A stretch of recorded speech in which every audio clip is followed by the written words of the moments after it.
singing, we kissed on the corner and danced through the night. The boys of the NYPD choir were singing Going Bay, and the bells were ringing out for Christmas Day. 3, 2, 1.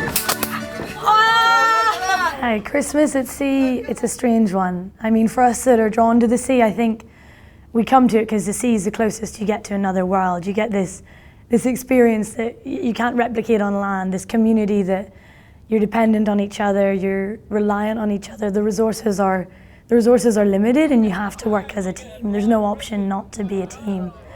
And so to put that environment with Christmas, which you normally have, you know, a vast amount of resources and lots of consumption and lots of people, it was such a contrast to the normal. And I think the crew, they wanted that. A lot of them, they come, they sign up to get this experience. And I think for us, it was a really special day, especially listening to messages from home and realizing how far away we were. I'm Laura Hampton. I'm from Armagh in landlocked Northern Ireland. So I am the additionally qualified person on the UNICEF team, which means that I'm second in command to the skipper.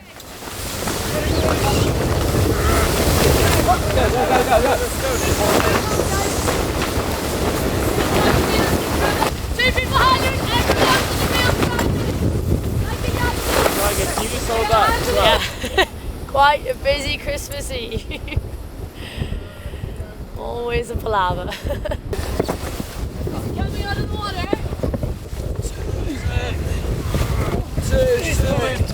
Come on, guys. This is the best Christmas I ever had in my whole life. What can you imagine?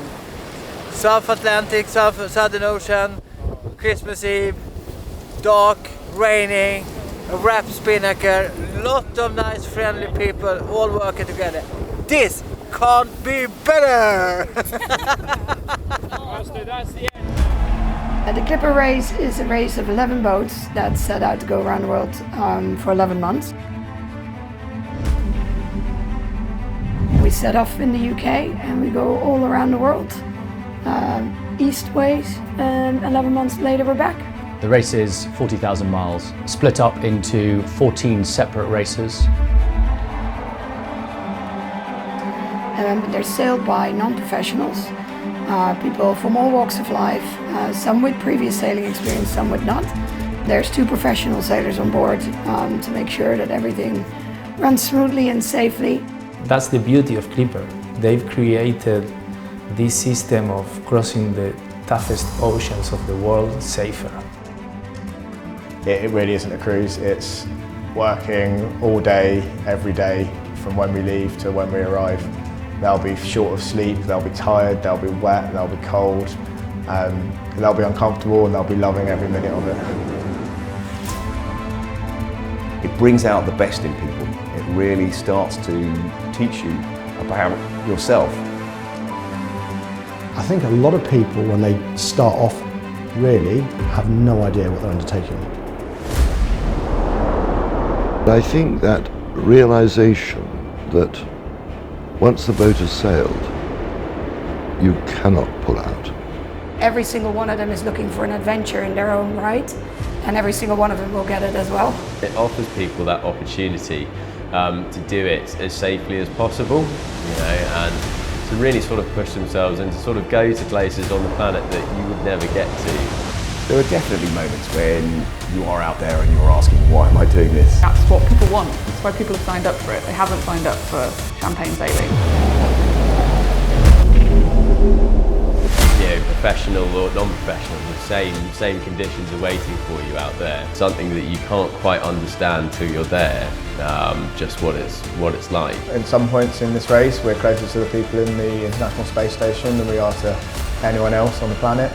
Helicopter rescue is not a feasible option. We just can't get medical help out there. The sea is still just as dangerous as it's ever been. And you're going to have to learn to live with and respect it, because it doesn't give a damn about you.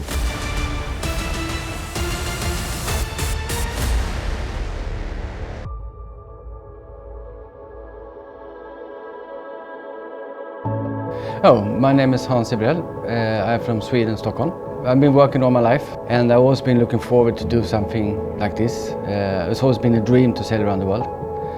But as you grow up, you start to get married, you get children, you get all this commitment. And I saw for about 2-3 years ago that it's going to be a window, and the window is here right now. Yeah, I thought it was going to be easy, but I said goodbye to my family for 1 year. And the first leg was not really a problem, but then you start to miss them. God jul pappa! Vi saknar dig jättemycket. It was really emotional to see that when I sit in the Southern Ocean and then see your daughters on the video. It was really nice. It means very much to all of us, I think, especially to me, to know that they are following me at sea and to see that they care. And it's really emotional, especially when you're on the other side of the globe.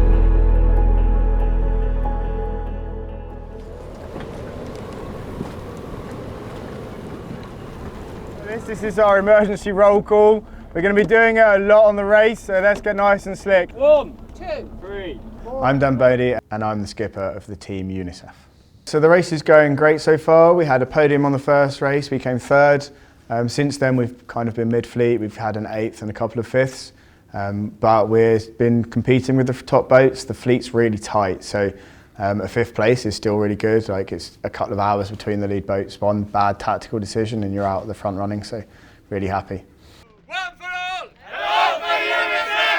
From the outset of our campaign, Dan has led the team that we're a team, we're going to sail safe and we're going to sail fast and the rest will come.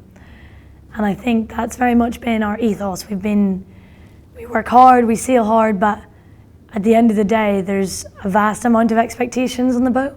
So for some people, they come and they just want to cross an ocean, they want to experience sailing.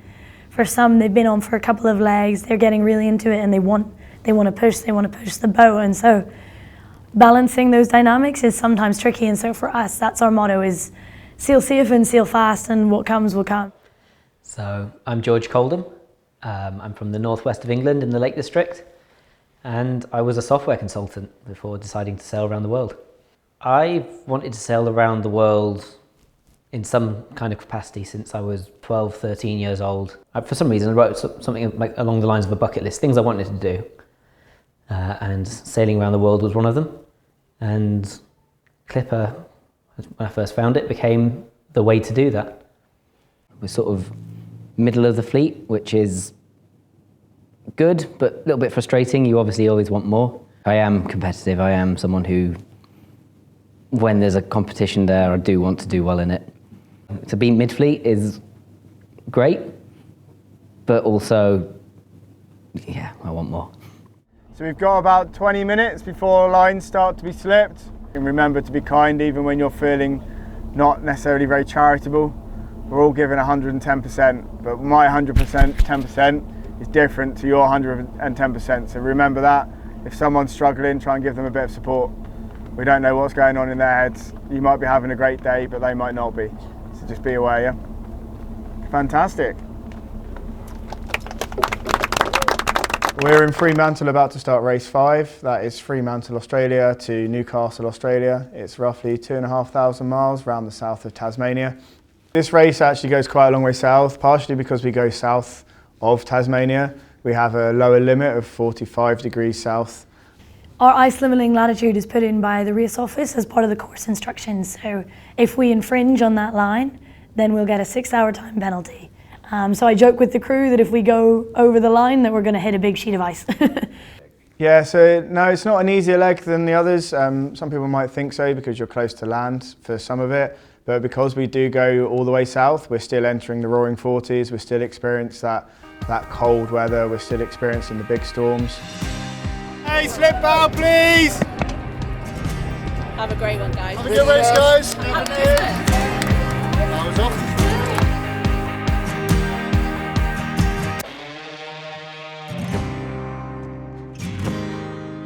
I like it, I like it, I like it, I like it, la la la. Excited? I'm so excited for Christmas.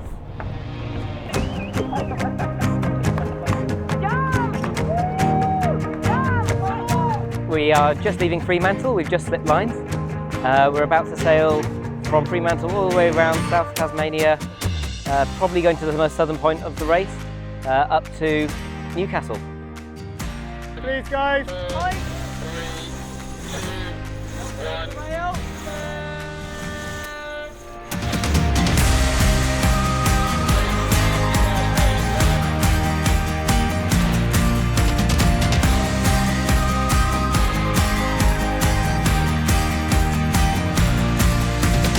Just had a fantastic start. We're looking really well placed on the fleet. We're just about to round our first course mark, and then we're out into the Indian Ocean and then south around Tasmania. So hopefully in like 14 days time we'll be in Newcastle.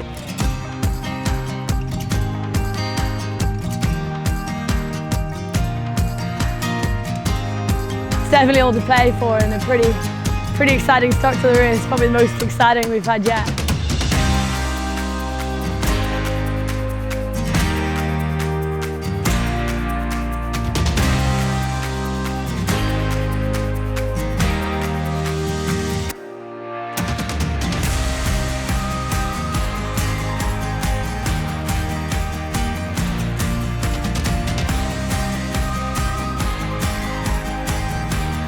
So the last 24 hours have been pretty gnarly. We had 40 knots on the nose, which meant that we were beating up wind.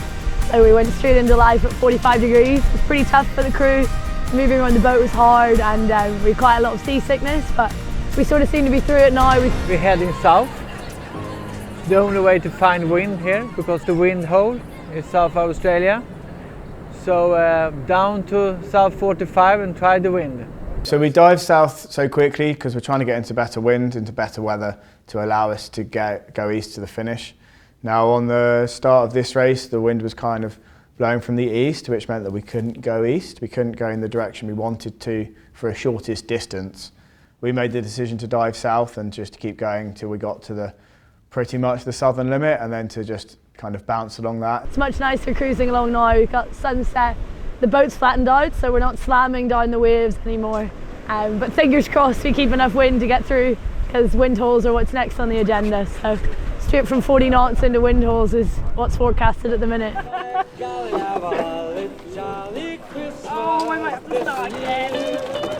This branch is now delegated as the retainer. All right, ready? Everybody ready? Got it figured out? Yeah. 1, 2, 3. No, yeah, no, we didn't go. Hi everybody, we are here on CV26. It is Christmas Eve, and we're now sitting in a wind hole halfway across the Great Australian Bight.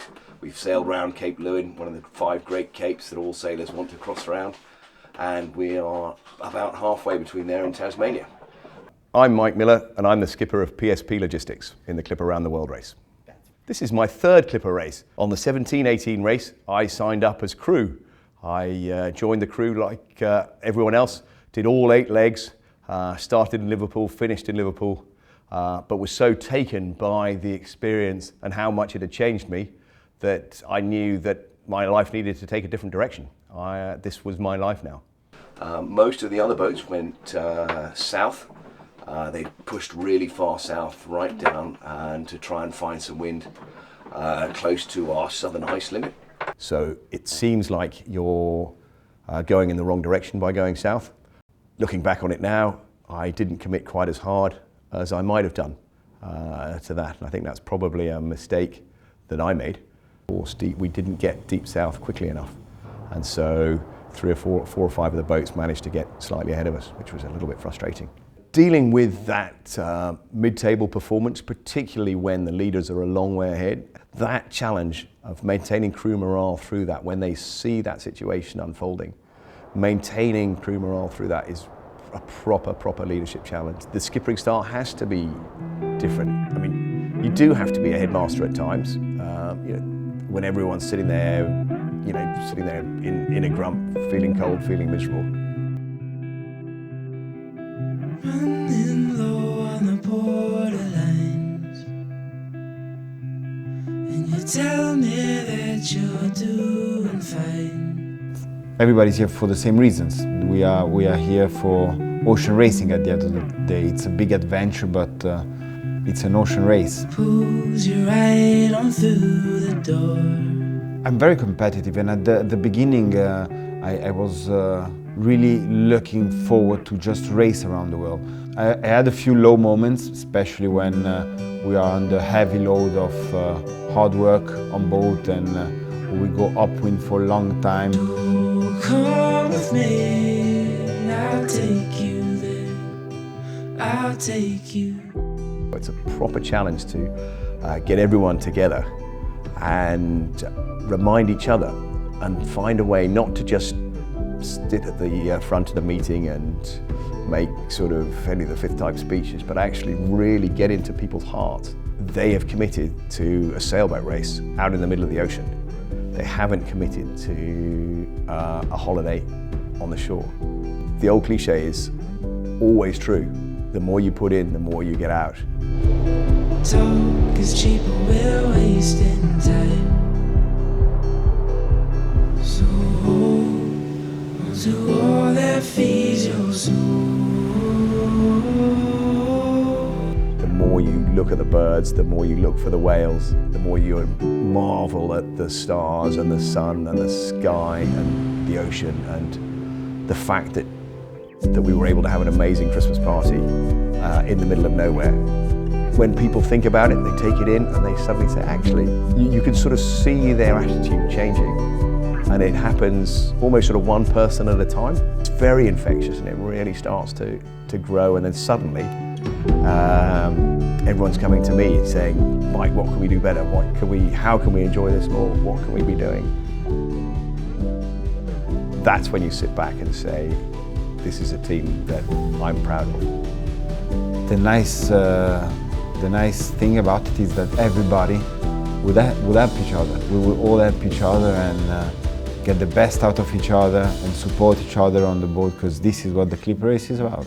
Is the people you meet, the incredible things you see along the way, and that's what really makes the Clipper race so special, I think. Today we've had quite a nice day. We saw some dolphins earlier, but the really exciting thing is we've got Dare to lead about 3.5 to 4 miles in front of us. We can see them. They came past us last night. They had a spinnaker up and we didn't, so when the sun came up we decided to match them and put up our code 3 as well, and since then the positions have been relatively stable. From there till Tasmania it was mainly about how you sail the boat. The winds were pretty set, it was consistent for several days of very similar wind speeds, very similar wind direction, and it was just a pure drag race between everyone. So the wind has been building overnight. We took our code 3 spinnaker down and we're just on our Yankee now. We're storming along, we've had up to 40 knots of wind. In a minute we've got 30 knots. This morning, faster hit 21 knots on a surf. They did gain a lot of miles on us, but I felt like, and our crews felt like at the time, that we weren't at the skill level to be able to handle the kites in those conditions for that period of time. To do it for 3 days solid, we decided it wasn't going to be happening, so we just took a slightly more conservative approach. Let's just calm everything down a bit, go a little bit slower, but we're not going to be damaging our sails, and we'll wait for the conditions to get a little bit nicer. So this afternoon we've got some squally weather coming in, we've got clouds and rain and potentially some winds. I think how competitive we are is an extension of Dan's mentality.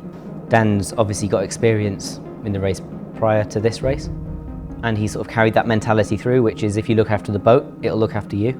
You know, we've seen it a few times where we've lost positions or we've lost distance to people because we've not flown a kite overnight in, you know, temperamental conditions. So we're protecting our 4th place, we're just not risking anything.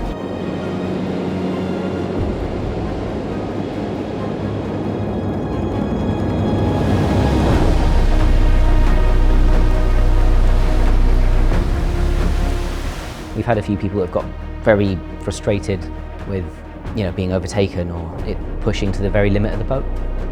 Dan's always very good at sort of talking people down from that position to there's more than just this race. Dan, I'm really impressed about his strategic, tactical and sailing capability. Really amazing. You know, a person I can trust in any weather, whatever comes on. He's really, really calm, really, really cool in all perspective.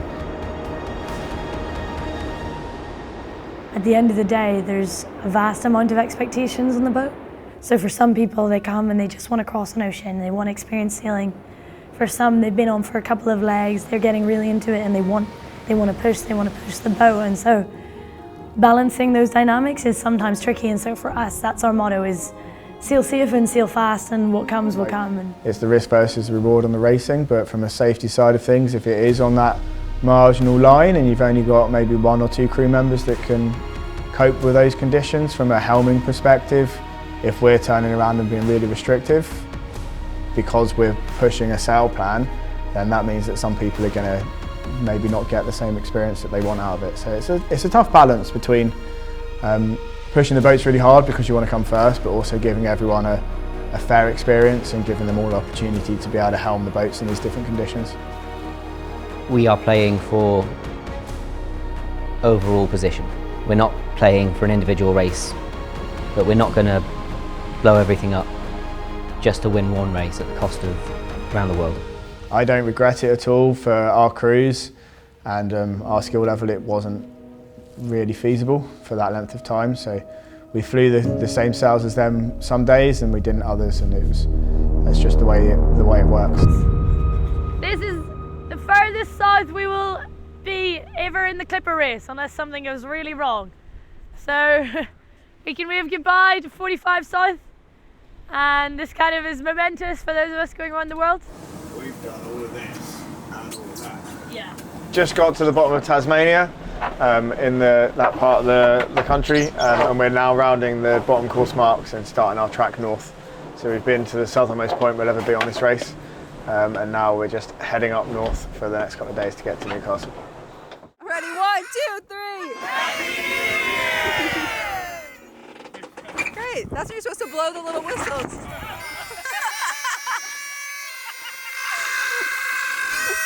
We are right in the middle of our New Year's Eve party on PSP Logistics. It is almost completely calm as we are just north of Tasmania in the famously rough Bass Strait, utterly becalmed. Oh my God. The perfect thing to do in a wind hole. New Year's Eve, and we got the wonderful job of galley duties, so we're going full out. We did a nice simple lunch, but we are now making sliders. So we're going to make dough and make our buns here. Then we're going to have a chocolate cake with that. Full out, everybody's got to have some fun. Unfortunately, we're in a wind hole, but this will keep us happy until we get out. 3, 2, 1,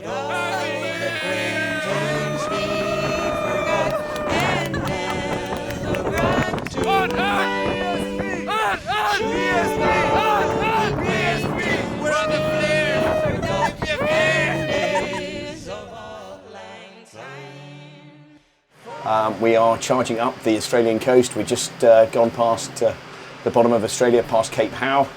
We're about to enter some really positive current, which will shoot us hopefully towards our destination in the next 48 hours or so. But obviously this is sailboat racing, so who knows? But we're working like crazy to get there before too long. We're coming up to the East Australian current, which is pretty much like the fast lane in the airport, and we're hoping that as we shoot up here, our speed's going to rocket and we'll send the last 296 miles to Newcastle. So we round Tasmania, and then as we start heading north up the coast of Australia, we encounter the East Australian current, which is a south running current that runs down the coast, and it runs at about 3.5 to 4 knots in places. So that's a really big tactical decision, because you don't want to be sailing into 3 to 4 knots of current that's pushing you the way you've just come from. So the decisions we have are, do we go inshore of it, which is quite narrow. So we're currently making a big decision on whether we hold course and stick with the northeasterly winds, or we tack out because there's a south-going current inland. So the minute that's our big decision, and it's probably the last decision we're going to have to make for 87 miles, and it could be the difference between 3rd place or 4th or 5th.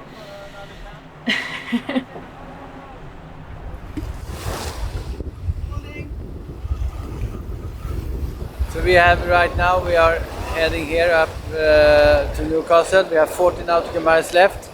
Becasela is about 4 nautical miles ahead. So we are beating for the 4th place right now. And hopefully we'll get it. We will get it. We are better boats. We are better sailors.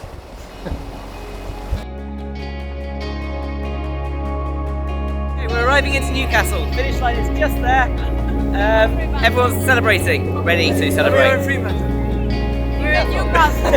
Don't you start.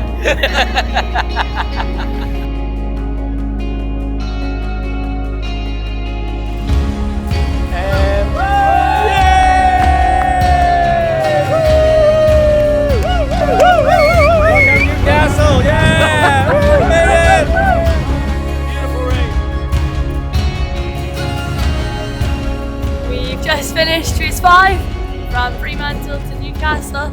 It's been one of our strongest performances yet as a team. Wasn't quite reflected in our end result with a 5th, but hopefully we can keep improving on that for the future.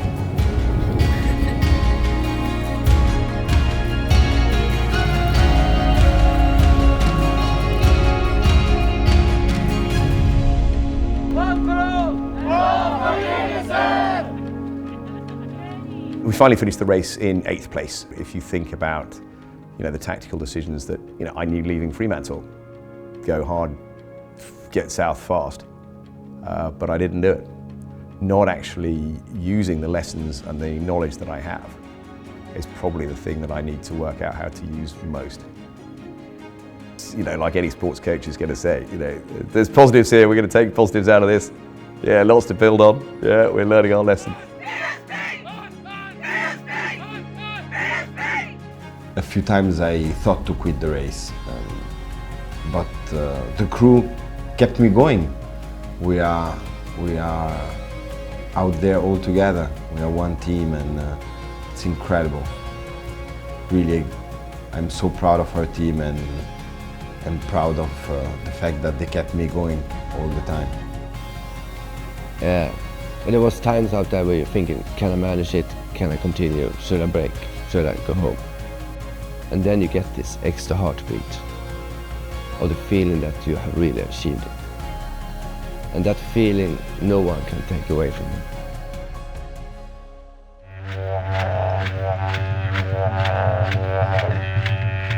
So we're currently in Newcastle, Australia, 17,500 miles already into the race, so it feels like we're halfway, and we're almost the furthest we can to Portsmouth to the race start and the race finish. So, and we're currently first overall with data lead, so it's going very well. There's a good atmosphere on the boat. We have a really good team. Everyone gels, even when we're at the stopovers. They're together, hanging out, enjoying the sightseeing and doing everything together. So it's amazing. I feel like we could be a favourite just with what I understand about the race, and I think it's ours to lose in a way, if that's not trying to be overconfident or anything. It just feels really good. So a lot of round the world sailing already done. We've had 5 races with mixed results. We are in 2nd position on the leaderboard, behind Dare to Lead. 8 points, which is a little bit of a gap, but doable. So roughly halfway in the race, and we're currently sitting 3rd on the leaderboard.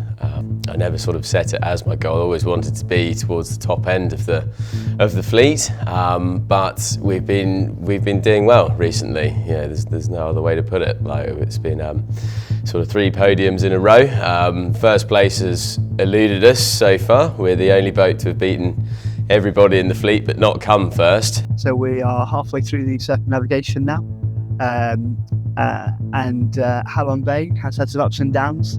A slow starter, I think would be fair to say.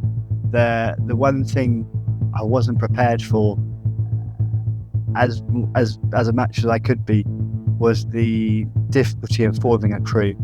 It took a lot of hard work and a lot of talking to themselves to see why we weren't performing well and why the boat wasn't performing well. And it was no individual error. It was they were working as individuals, not as a crew, and that was really hindering us. So we had a few intervention meetings and try and discuss what problems I could see and how are we going to be a better boat and a faster boat. And in the end, after coming stone last on the first race and second last in the next 2 races, the result is it's translated into 2 wins from the last 2 races. And incredibly, we're now 4th on the overall leaderboard. We went through many challenges.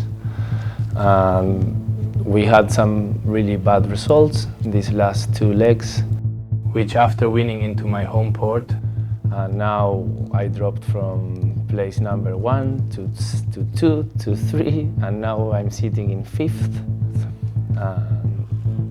Doesn't feel amazing, but it's the reality now. In leg 1, I overpushed myself without sleeping and pushed myself beyond the human limits. It meant winning to my hometown, breaking a 12-year course in Clipper, a boat winning into their hometown. And for myself, capitalizing one of the biggest dreams I could have, you know, as I said before, something enormous. And I don't regret at all about that. And yeah, after that has been a turn in fortunes. We've had some breakages at sea caused by our mistakes, and because of that, we have finished the last few races at the back of the fleet, and that doesn't feel great. You know, it's hard not to feel like you failed, even though you've done an amazing thing that hardly anyone does. You know, it's an incredibly difficult achievement just on its own, just to sail that kind of distance on any boat. But you want to just get away from it. And the problem is, like, if you do that, the problems that you come in with, they're all still there, you know, when you leave. Like, you have to tackle them in the stopover. When you're going, you want to do well. First of all, it makes people feel good if they do well. You get a positive vibe from it, even if you're not that racy. But it also means you get to stop over earlier, you get to enjoy it, you get to recharge a bit better and be ready again for the next one. So it can be quite hard if you're always towards the back, is that you feel that you're always kind of chasing everybody else and not getting the time to catch up, and that can be draining. It's tough being at the back. That's a real test. That's a real test of leadership and of your crew's kind of resilience. If you're up there competing for sort of, you know, in the top 5 really, if you're in that top 5 sort of bracket, you know, your crew are like, right, let's go, because there's always that chance that you can do better and be in the top sort of 3. So good luck, look after yourselves, so look after each other and have a really safe one, okay? And can't wait to see you in Airlie. We'll have our skipper's dinner and drinks, and we'll have hopefully a nice easy time in Airlie, okay? Yeah. As hot as it is. All right, good luck everybody, thanks. Thank you. Cheers. All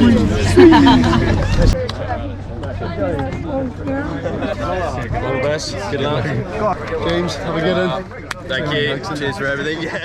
We're about to start race 6 from Newcastle, Australia, up to Airlie Beach in the Whitsundays. So it's a short race, only 5 days or so, but it is, you know, the sort of length of time shouldn't fool you. It's a very tricky stage of the race. We've got, going north, we have the East Australia current still, which is a massive factor. Lots and lots of sort of south-going current there. And then you've got the Barrier Reef. We sail between the mainland and the Barrier Reef. So we've got set gates to go through to try and keep us away from the worst of it, but ice for that one. So it's a serious race, this one. You know, it's not just a little cruise to get somewhere. You know, everyone's going to be vying to be in those top spaces to get as many points as they can. Charlie Victor, 2-2, slip lines. Set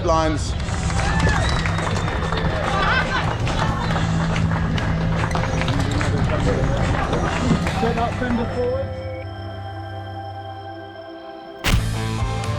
Grind, guys, let's go. It's crowded, it's crazy here. The start out of Newcastle was exciting. The race officer sort of set the line. Everyone was quite nervous straight away. Very small area to have that many boats. At the same time, it is incredibly exciting. You know, like super close quarters. The crew love it. You know, and it was a lot of fun. A little bit stressful for me and Mike, but no, it's cool. It's great having all the boats around each other. Actually, to be honest, for a little while after, once we got out of the breakwater, we were all tacking upwind and we were all crossing each other's, sort of bows, like just meters away, and that was quite fun. Again, like not something you really get to do most of the time out in the ocean, so the crew loved it.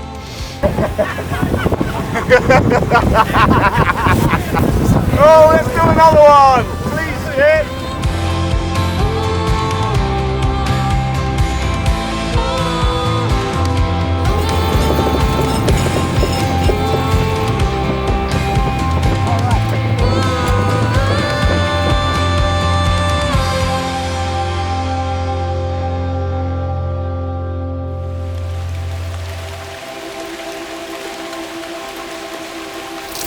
So it's day 2. We had a lovely sunny morning.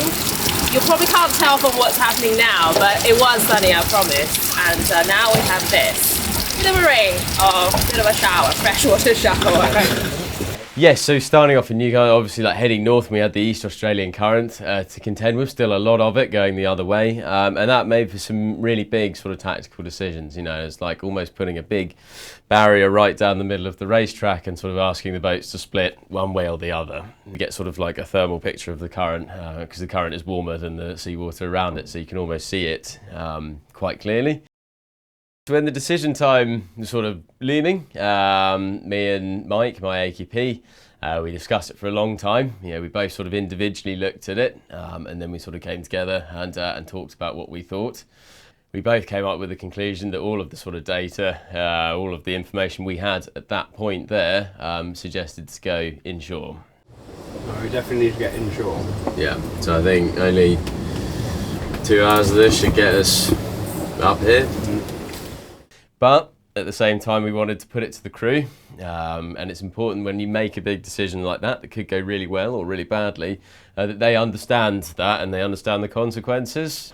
This is the East Australian current running down the coast. All the rest of the fleet are all heading out wide.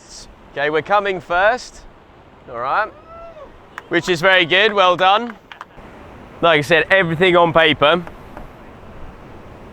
is suggesting that's the smart one to go for. But I would be lying if I said I was completely comfortable with picking that way. But yes, we had a big team meeting and put it to the group, and they all, bar one, voted to go inshore. Who wants to go out wide?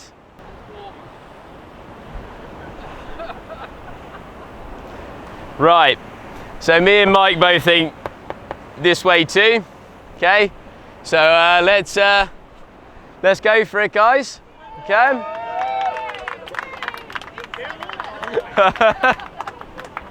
So it will be do or die with this, basically, okay? We got to accept that. Sort of decided that actually we'd had enough goes at coming first, and I sort of said that if this works, then we'll come first by a long way, but if it doesn't, then we'll come last. And yeah, exactly. We've come second and third plenty now. Let's try and come first. So we made the decision, and we were quite lucky. It was a bit like everything just kind of lined up. The current wasn't quite as strong as we thought it was going to be. The wind was stronger. We had a good angle.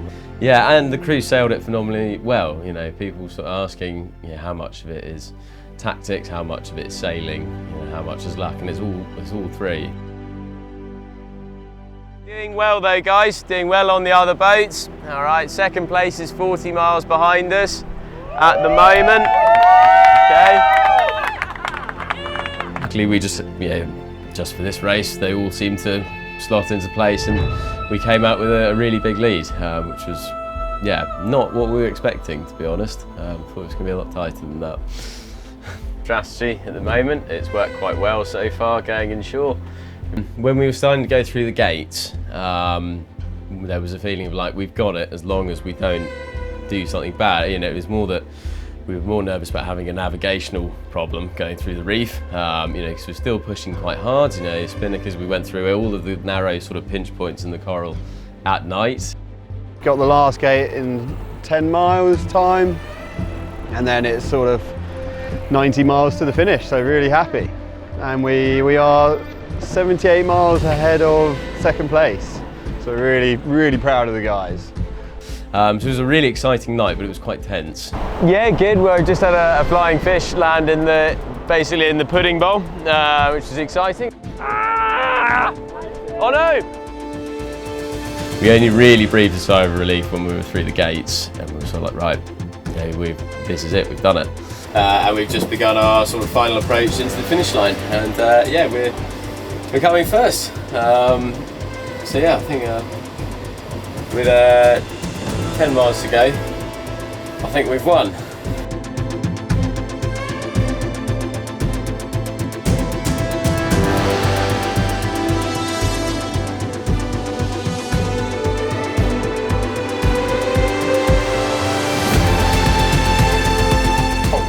Arriving at Airlie Beach.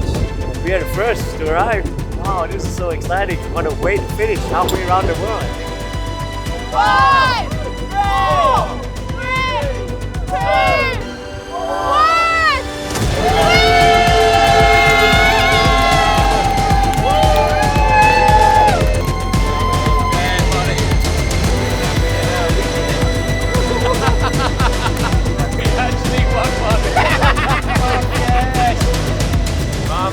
We came first. We won one. So many podiums, we finally got in first place. Stoked. Oh, we won! First place! I mean, after 6 races, 4 legs, this is such a nice way to really finish midpoint. Halfway around the world, and we got here. And then such a brilliant team as well. I can't describe it. So happy to be here. Oh yeah, yeah, never won a Clipper race before. It was a really big thing for me to finally win one.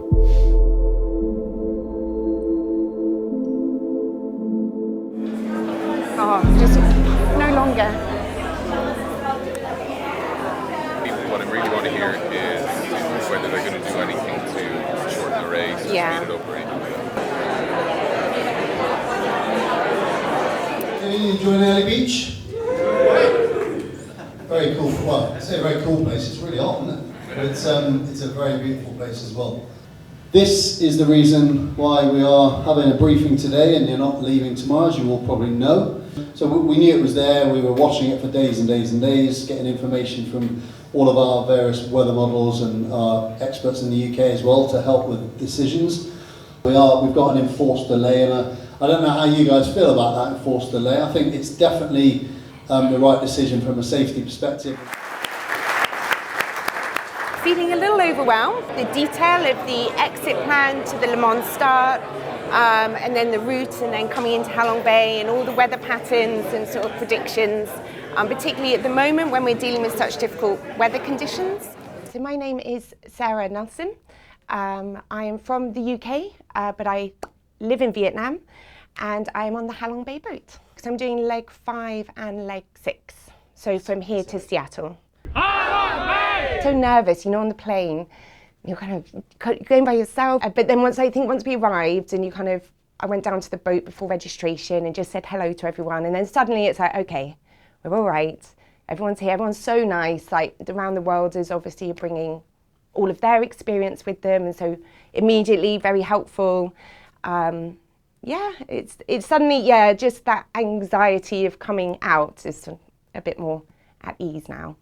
One of the interesting aspects of the whole Clipper race is that people can sign up for different parts of the race. So every team across the fleet is going to have turnover and going to get new people on board. And it does take a lot of energy to get these people up to speed. But the flip side of that is you get a lot of good new energy on board.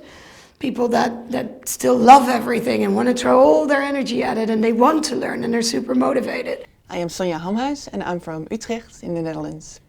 In my day-to-day life, I'm a researcher, and I'm a musicologist.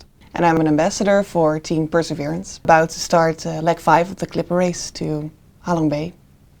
The Perseverance team is affiliated with the Prinses Maxima Center for Pediatric Oncology, and the ambassador program invites people who have personal experiences with cancer to come and participate and show and maybe give some color to the word perseverance, what it means. And the amazing work of the Prinses Maxima Center is that they help people like myself to really already start working on that process earlier on, so that you don't have to go through it in your 20s, but after you heal, hopefully, physically, they also look at quality of life. Don't necessarily have to become your disease, so scars that I have will show you where I have been, but they don't necessarily determine where I'm going next. And that's something I think all of us really want to show and emphasize by being an ambassador here.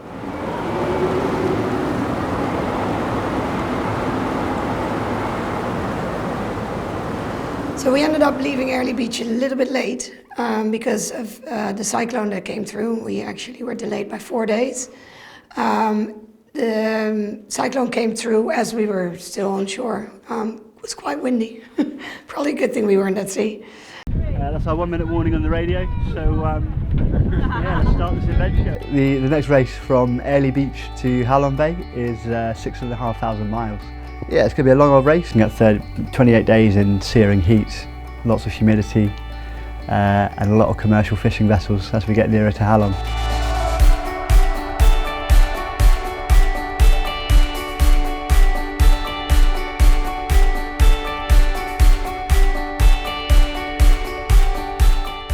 We've done it!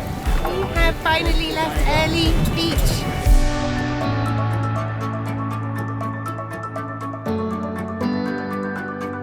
Personally, very nervous. I always get nervous when race starts. We have them on starts because it's a remote start. So if we look at Airlie Beach, for example, we've got the Great Barrier Reef. Trying to sail through that would be quite treacherous. You know, there's navigational hazards everywhere.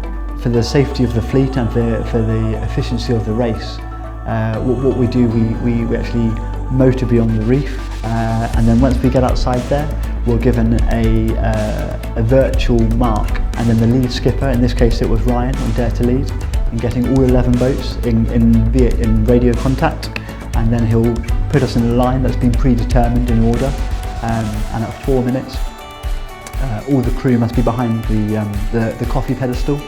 And then at 1 minute, engines off, and then he'll call start. 5, 4, 3, 2. Karamavu, go!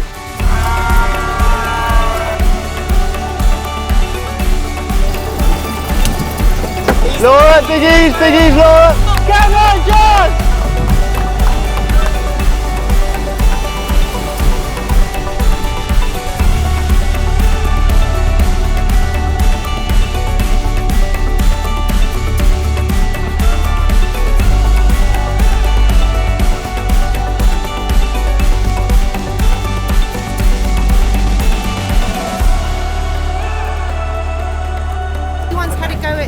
Something on deck now, so that just getting that first sort of winch handling, rope handling out the way, starting to feel more confident, and we've now got our watches and everyone's, yeah, it's good.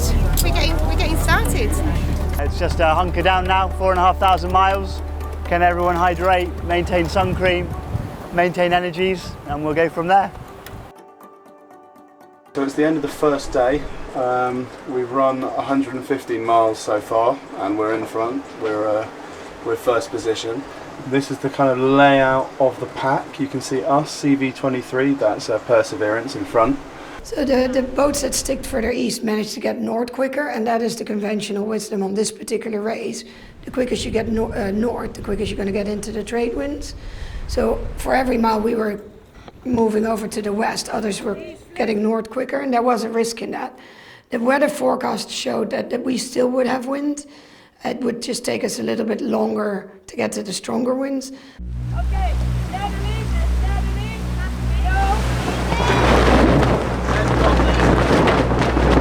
we need everybody that's down below them to wake up on deck.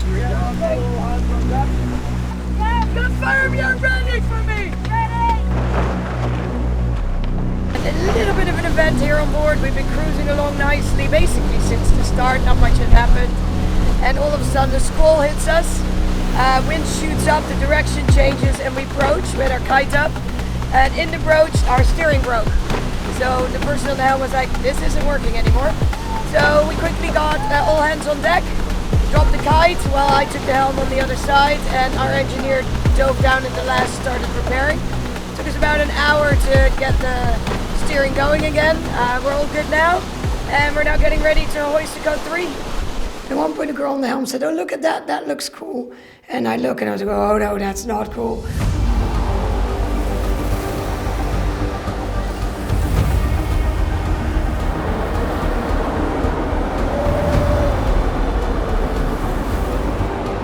And in the beginning we were like, okay, interesting. And then I was like, it's coming at us. We need to get out of here.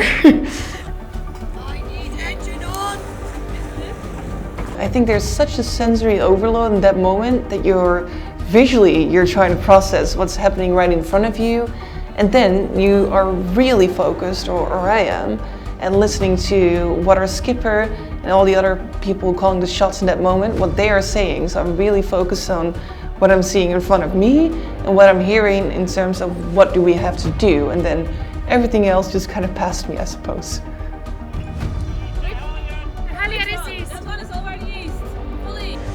So we motored away from, or sideways, sawing that it was tracking that way. I motored that way.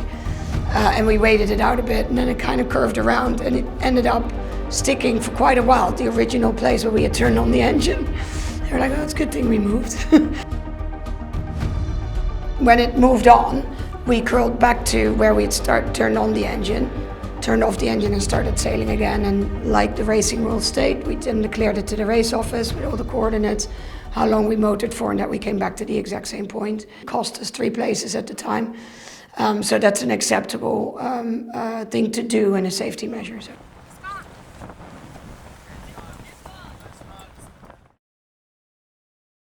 We're just moving now to about 5 knots at a course of 290, which is really good.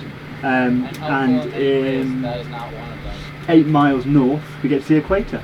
So we sail offshore Neptune will make an appearance, and we'll a couple of speeches will be made, and we'll invite the polywalks to be shellbacks. Day 8, and we have, it's very calm and a bit surreal, I think. We think it's how I imagined the equator crossing to be, a bit slow. I'm big excited, but I'm excited for what's coming up in about 4 miles. You were not careful with boat property, and you lost the lid of the snops bucket. How do you plead? Oh, guilty. Hey!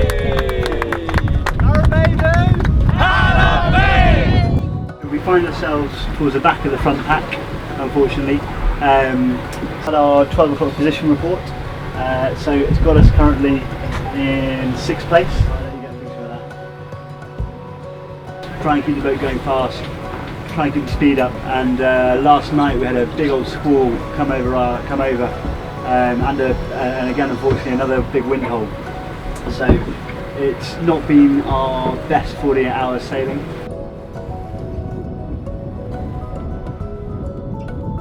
What's your favorite time on board?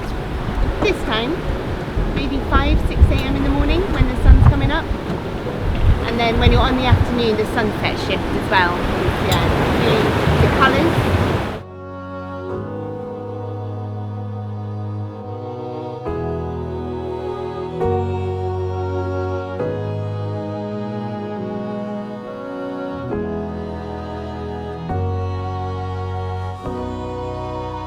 Another wonderful day, beautiful sunset. Now we're heading basically a bit more north to get to the Luzon Strait.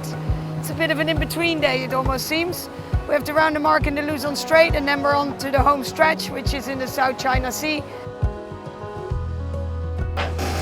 So we're on the 7 to 11 shifts tonight, and every time we have different duties. Tonight me and Dan are on cleaning duty, which means we're cleaning the heads. We have different names here for everything. Heads basically means toilets and anything surrounding it. Fascinating how quickly you get used to living on a boat in this community, separated from everything and everyone else. So it was wonderful to see how quickly you get used to living in that community, but also stuff got progressively easier the longer we were on the boat.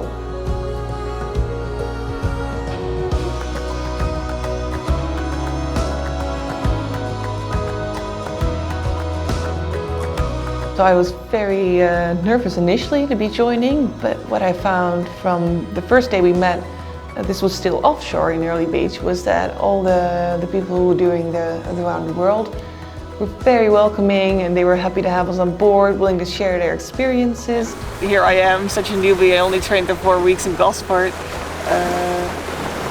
So they have all this knowledge and experience, and in some cases maybe more physical strength, you know, to do the heavy work. But what I found here is that it's much more about the kind of mindset you have. One of the biggest learning experiences for me was helming, actually. I find it kind of terrifying. I don't like driving back home. I don't like anything to do with it. And it's, I think it's because you carry quite a big responsibility as well. And especially with the spinnaker up, there's lots of stuff that can go wrong. It's quite terrifying, to be honest, and I'm really scared of making mistakes. The crew kept pushing me to get behind the helm, just saying, if only it's for 5 minutes, just give it a go. If it doesn't work, it doesn't work. I see it in your eyes, the hesitation. You can't let fear survive. The world needs saving, so push your doubts aside. I feel like for once, I was sat there on the boat a few times and I thought, I actually might be able to now say that I have value without really accomplishing anything at all in the moment. And I feel like a lot of people who went through what I went through feel like they have to really prove their worth, or really prove that they have a right to still exist, or really feel a very strong urgency to live, and, you know, to make the most out of the life they were given, or the second chance they were given at life.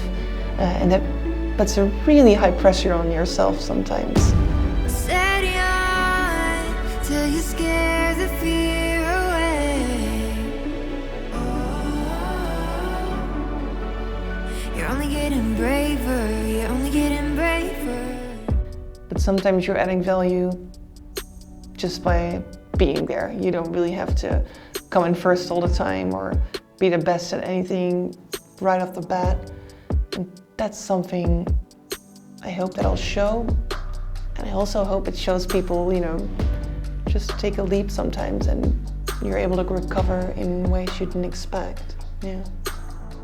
You're only getting braver, you're only getting braver.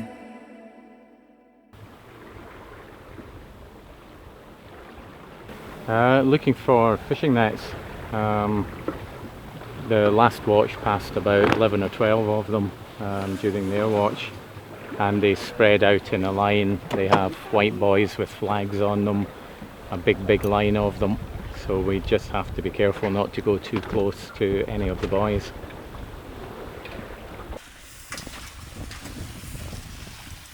We saw some fishing nets on our port side and we avoided them quite easily, but unfortunately there were some unmarked ones right under us. We heard a noise and suddenly we were sniped by a fishing net.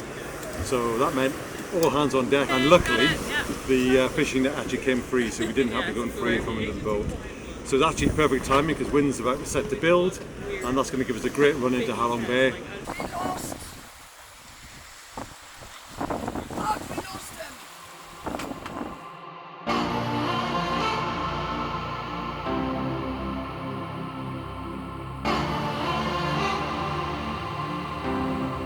With 5 miles to go, so we have good hope that we're close to finishing. We'll be coming across the line in 4th.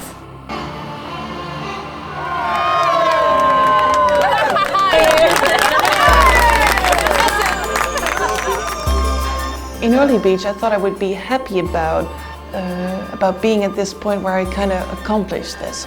And now that I'm here in Halong Bay, I feel so differently about that.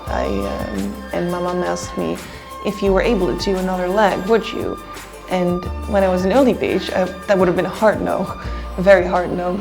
And now it would be a very convinced yes, because I really enjoyed this so much more than I ever thought I would. We came in 4th, Dare to Lead didn't have their best race, they only came in 10th. That does mean that we're now back in the #1 position on the leaderboard. Since Fremantle, I think. On race 7 we came 5th, so we finally got a mid-pack finish. I will bask in our mediocrity because it's just nice to become middle of the pack.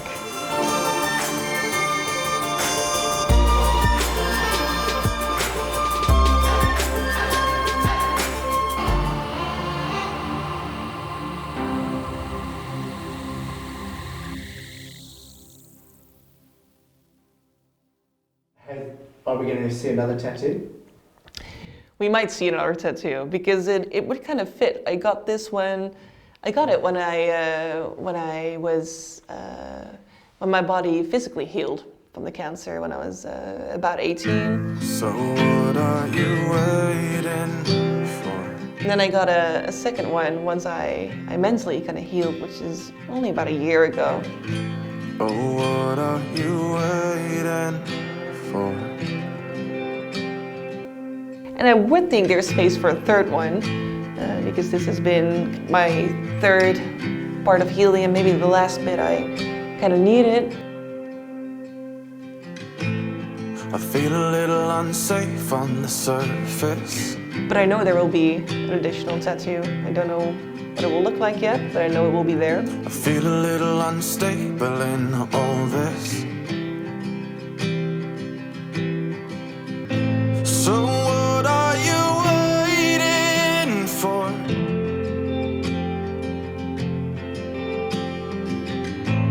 Oh, what are you waiting for? So just tell me when, even if friends, I miss the beginning, 'cause it feels like the end. I know maybe this life just weren't meant for us. With that said,